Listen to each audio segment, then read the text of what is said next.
Hey, it's Lindsay from Buy, Sell, Love Durham. I am cautiously stoked about today's video. Now, if you've got a mortgage renewing, you're going to want to hear the content of this video.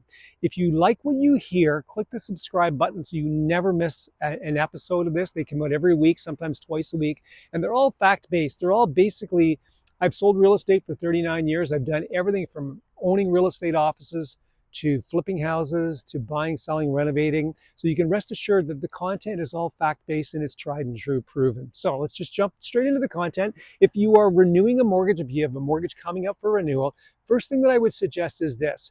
Think about your goals. Like, are you planning on selling the house in a year? Or are you planning on staying 10 years? Because the decision is going to be completely different. What we've got happening currently is we've got the Bank of Canada reducing the rates. So there's two things that impact rates. One of them is the Bank of Canada's lending rate. The other is the bond yields. So when the Bank of Canada, the rate right now is 4.25%. It's come down 3/4 of a percentage point over the last 3 months. And what that does is this: it impacts the variable rate mortgages. It does not impact the fixed term mortgages. The bond yields, so when they start looking at the lending out money over the next year, 2 years, 5 years, 10 years, 20 years, that's really what impacts the fixed term mortgage rates. So right now, as I said, Bank of Canada, their current rate is 4.25%. What they're looking at is in a year, they're forecasting, this is the Bank of Canada, forecasting that they're going to drop to 2.75%, and the next year they're going to drop to 2%.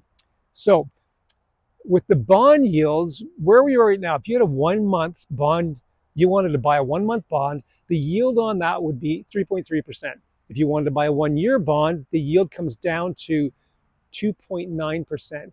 And what that means is you can see that over the next few years, they're anticipating that the rates are going to come down, which means that the fixed term rates will come down. So right now, if you were to get a 5-year variable rate, you'd pay 5.6%. So a $100,000 mortgage would cost you $615 a month to carry. If you got a 5-year fixed term, you're paying 4.34%, $550 a month. So why would you pay $65 a month more for a variable rate when you can get a lower monthly mortgage with a fixed term? Here's why.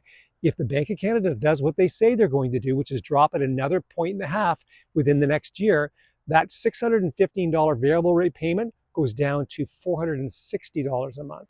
So really, it's now $90 cheaper than having a fixed term mortgage. So what you're doing is you're looking at the Bank of Canada's forecast and saying, I believe them. I believe they're dropping their rates, which is going to impact my variable rate mortgage. So it's a safer bet than it would be. If you're doing a 1-year term, like if you're going to sell your house within a year, then what you're going to do is you're going to probably take a 1-year fixed term just to be safe so that you know what you're paying and that you can get rid of it and there's no discharge penalty at the end.